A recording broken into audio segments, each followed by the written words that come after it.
Hey everyone, it's Jim And Charles from Valves and More, an online vintage tube store. And today in Tube Lab number 222, geez, that's got to mean something. 3 twos? I guess not. We're going to talk about operating point, and I should say actually operating points, and good design practice. And it sounds like a boring subject, but we're actually going to bring some graphics, live graphics, and high voltage. So exciting. Yeah, so hopefully not. Stay tuned. But first, caution everyone, electronics and tube amplifiers can have very high voltages present, which can be lethal. Exercise extreme caution when working around them. Always consult a professional technician when in doubt. Choosing a good operating point for a vacuum tube can make the difference between a heavily distorted signal and one that is clean with low distortion and plenty of room to swing. And when I say room to swing, I don't mean dancing or anything like that. What we're talking about is the actual AC signal swinging. And we're going to show it to you on our oscilloscope, or a lot of people just shorten that up to O-scope. Yeah, and on the data sheet here in just a second. Yeah. So now, understanding all of this isn't the easiest thing in the world. So we've got the whole bench rigged up, and we've got one of our PCBs that Charles actually pulled from our Universal 6 or 12 SN7 kit preamp. That's a mouthful. And we'll tell you everything that's connected up so that you sort of have an understanding. But Charles is going to start with the data sheet, and we're only going to spend a minute at the data sheet, so don't go to sleep. Yeah, we'll try not to bore you here. Okay, so we're not even going to look at the actual data portion of the data sheet. Let me see if I can get this in here. What we're going to look at are the load lines. And we've talked about how important it is to have a good swing on your load line, a good operating point. Well, let's back up just a second and tell people what they're actually looking at. Mm-hmm. So this is not a fictional or a what would you call that? An ideal set of operating points or curves for a vacuum tube. This is the actual plot of how the tube operates under certain electrical conditions. So first they would put a tube into test, and then they would actually graph and plot out the actual curves. And this would become the spec. So we've got the amount of current that we're drawing on the plate. We've got the voltage that the plate's running at. And we have the grid voltage here. So the grid voltage can be set with a fixed bias, which is fairly common in a lot of power tube amplifiers, or it can be an auto bias or a cathode bias, where a resistor is used to set that voltage. Okay, and let's just make sure we get everybody on the same page. So 200 volts is DC, right? Mm-hmm. Almost all electrical circuits operate on DC, and the signal, the audio signal itself, is AC, right? It alternates. And over here, you might say 10 amps? No, 10 milliamps. So that's 10 1,000ths of an ampere. So we're not talking about a lot of current, folks, but we are talking about a fair amount of voltage. So when you're picking an operating point in here, you want something that is going to bring you across these lines in an area where they're linear. And whenever we see linear, we mean equal spacing between them. Without a lot of curvature. You see all these curves down here? That is distortion. That's, I believe, mostly third harmonic distortions that get introduced as you're getting down into here. Ooh, nasty thirds. You'll also get distortion as the signal gets close to this grid 0 here, because it starts trying to conduct current through the grid instead of going through the plate and the cathode. And as it gets close to here, you start seeing distortion happen. So on a load line for a tube, it wants to swing across from one end to the other based off the intensity of the signal you put in. So let's say you biased it at -6 volts and you put in a 1 volt signal. It would bounce back and forth between -6 and -5 and -6 and -7. And if that's in a nice operating area, it's going to be great. No distortion, and it's working just fine.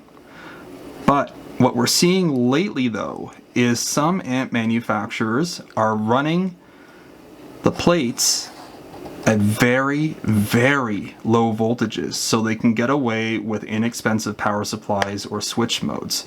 And we're not talking, 100 volts down from 300. We're talking down in the 12 to 24 volt range down in here. So that ends up with a swing that kind of looks like this. Very little room, and right down in this curvy area here. So that's going to do a couple of things. It's going to introduce a lot of distortion, and it's going to limit the amount of swing that you have available. Yeah. So you're going to have really low amplification factor, and it's not going to sound great at the peaks. Yeah, and as designers, whenever we're looking at a position that we've created or we're analyzing a circuit, when you're down in these areas down here, we call that in the weeds. So we don't want to be there. Yeah, you don't want to, it's kind of a golfing term, but okay, so enough looking at that. Let's do an actual live demonstration here. What we've got set up here is a PCB that Charles actually pulled from, I should use something non-conductive, that Charles actually pulled from our Universal 6R12SN7 kit preamp. It's our most popular kit to date. What we've done is we brought a high voltage feed from our DC bench supply. We've got a switch mode connection for the filaments that'll lamp the tube. You've got a signal generator that's going to send in 1 volt RMS, 1 kilohertz. That will mimic an audio signal coming in. And we have our scope attached on the output over here. Yeah. Yeah. Okay, so let's go ahead and bring in the B plus and see what happens. Okay, so how many volts have you got for the high voltage? We are bringing in 270 volts, which is the same as what's expected on the Universal from its power supply. Okay. So this is right where it wants to operate. So we don't have anything showing up on here because there's no heater operating. So let's get that heater lamping. And so just watch the scope here, and the signal will come up. There we go. So that's a soft start because the high voltage was on first, and then we turn the filament on a second. There's going to be a little bit of distortion on the signal path because we're open air here and we've got all kinds of stuff on our bench. No shielding, cables all over the place. Yeah. Not an ideal situation for a lack of noise. Yeah, it's not too bad though.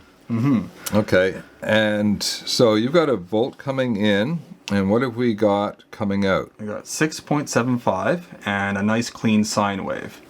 But because of our operating point, we actually have a lot more headroom than this. So I'm going to bring up that 1 volt a bit higher.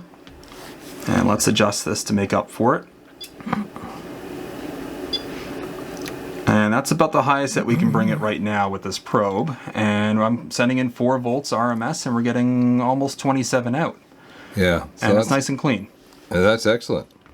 So that shows that we have a lot of room on both sides of where we have bias so that we don't clip and we don't run into distortion. So let's bring that back down. So before you do that, let's just take a look at the signal. So this is the positive phase and this is the negative phase.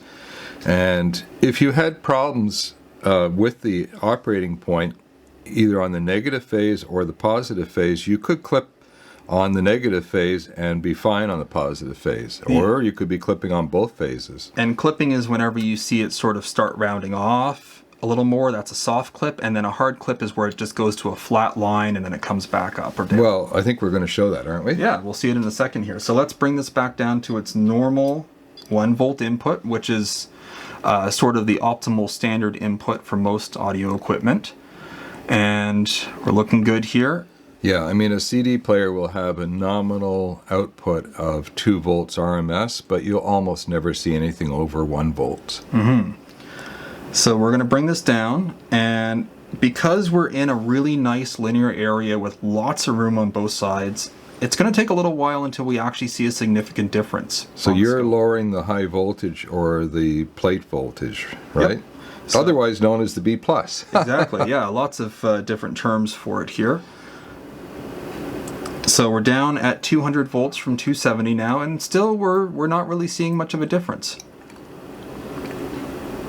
I'll call it out whenever we're a bit lower. We're slowly starting to lose gain. And you can see the gain is actually portrayed by the size of the signal on the oscilloscope, right? So our sine wave gets smaller and smaller as the gain gets smaller. So that's at 100 volts, and we're still looking pretty good. But as you can see, we're really starting to distort a little bit now. 75. Okay, so if you look at the sine wave, it's no longer looking like a very clean peak here. We're starting to flatten out a little bit. It's a little hard to see, but when you start to see what it looks like when it's flatter, it's gonna really show up here. So let's go ahead, and we're down at around 40 volts, and here it goes. There. Okay, so stop there, Charles. So you see how at this operating point, the positive, even though it's not pretty, it's still not heavily clipping. It's sort of soft clipping right now, a little more rounded. But the negative phase, it's flattened right out. So it's in a hard clip now. Yeah, and that is right around 27 volts. But some manufacturers are actually running them all the way down at 12 volts and 24 volts. There's 24 right there. What happens when we go all the way down to 12? There we go. That's not very nice looking. Now, could you change the bias point to improve that a little bit, or is that as good as it's going to get? Well, we can try and center it in there, but basically all of our swing that's available is between this flat piece and this flat piece. So we have almost no swing. And you can see that on our output. So we've got 1.7, 1.8 volts RMS, and we're putting 1 volt in, so that's not so good. Basically no gain, and almost all of it is distorted. And our frequency, of course, is relatively stable. It's almost exactly at 1K hertz or 1,000 hertz. Mm-hmm. Now, we can actually make this work if we drop our input voltage. So let me bring that down. And we'll see whenever it stops clipping here. We'll have to bring this up as well. And as you can see, as we're doing this, things are way more distorted, way more noisy. And that's 200 millivolts right there. And we're mostly clean on the sine waves. But any noise that's getting introduced to the amplifier, to the signal chain, is a huge component of the signal now. And you can see that the phase is actually switching position, which tells you that the signal is not stable at all. Yeah. And of course, there's lots of distortion showing up on top of the little bit of noise that we're picking up on our bench. So this is something good to watch out for if you're buying an amplifier. And obviously, if you're buying it and you haven't bought it yet, you can't throw it on a scope. But there's lots of great people online that do this kind of testing of amplifiers and show you how they function, how clean they are, what the gain is on the output. And the gain itself is usually a really strong indicator of what they're doing there, beyond, you know, what they say the input is for the power. But if they say it has almost no gain, and say it's something like a 6DJ8 that should have a gain of around 30 or more, then you know that they're doing something weird with the tube, and it's not operating the way it's supposed to. Yeah, I mean, this is something that just drives you insane because, I mean, I would say we typically spend about 6 months bringing a new kit amp to market. And carefully choosing its operating point and biasing it in and making sure it's running nice and clean. And hours and hours of listening tests. Yeah. And then you have a feed come in online, and you're like, what is this piece of junk? And who the heck is getting sucked into and how much they want thousands of dollars for this piece of junk? Yeah, well, we get messages from people saying my amp sounds muddy, it sounds clouded, it's not clear, it sounds distorted. And then I look up the amplifier, and this is the kind of operating point that they're running it at, and it just blows my mind that they're able to send something out like this. Yeah, so watch out, folks. Buyer beware. And yeah, I mean, when it comes to gear, when it comes to tubes, anything to do with... Tubes will operate in a huge range, but will they operate well? That's right. Yeah. You want to get the tube that you're using in the best operating point possible. That means that you need a designer who's actually paid some attention, who knows what they're doing. And isn't just copying a circuit or making something as cheap as possible just to ship it. Yeah, and I mean, I can remember back when I was a young audiophile and I was just corresponding with somebody online. I email with people around the world every day of the week, and sometimes something interesting will come out of an email. And I was telling them how my first piece of gear that I bought when I first decided one of the things I'm going to do in life is I'm going to be an audiophile. I was a teenager and I thought, I like this. I really love music and I love the equipment that reproduces music. And that was 45 years ago that I decided to build my first piece of gear. It was a kit and it was a preamp and it was a really nicely designed Heath kit. And that basically got the idea in my head years later when I was designing my own gear that I think I would like a kit business. I think I can bring something of value to the marketplace that doesn't exist, you know. And but that was 45 years ago. And at that time, I spent a significant amount of money on a kit, and I had that for years and years and years. It makes sense. I know everybody wants everything instantly, but it makes sense to do some research, think about the gear you want, think about the tubes you want. And don't automatically assume that because something's being sold, it's been properly designed. Yeah, and take your time, save your money, get something really good, and then you'll own it forever. And if you buy something cheap that you can afford today, you're going to end up a year from now totally dissatisfied with it, and it's going to end up in, the e-waste at the best case. Yeah. So, anyways, hopefully that helped show a little bit about how operating points can affect the signal dramatically. And thanks for doing that, Charles. Yeah, well, we've got a couple of things that came in to show off. Let's go take a look. Okay, well, what came in, Charles? A couple of interesting dual triodes in the medium gain. We have some beautiful new old stock GE 6SN7 GTBs. They're getting harder to find, but we're still able to find them every now and then. Yeah, I would say occasionally. Yeah. And we were able to make some nice matched pairs of these. So we have some beautiful testing ones, new old stock, new in box, and these are just great tubes. They're great as voltage gain, fantastic as cathode followers. And, GE got something right with this design. They basically stuck with it for most of the production run. Yeah, they made the same tube with some minor variations for decades. Yep.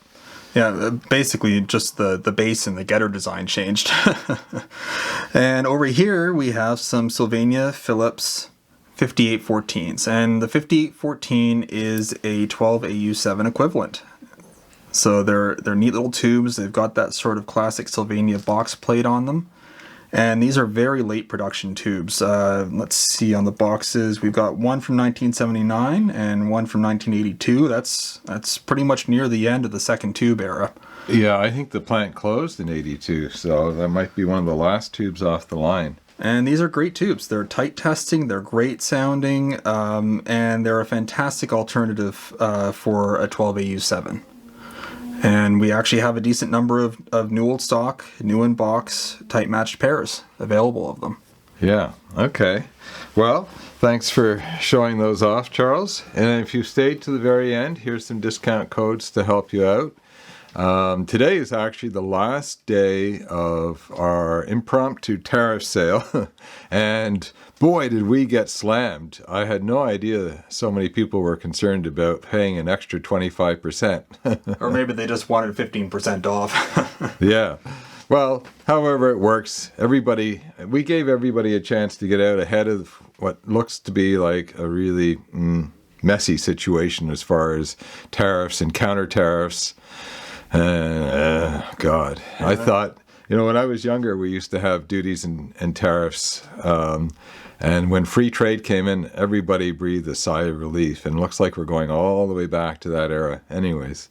So there's some nice discount codes to help you out. There's a hidden code here that's really easy to figure out. Lots of people get it. Costs us lots of money every year.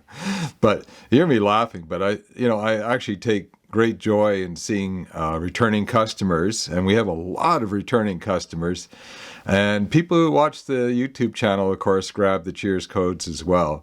So it's nice to see. Yeah, and we can reach almost everybody with $20 flat rate shipping around the world.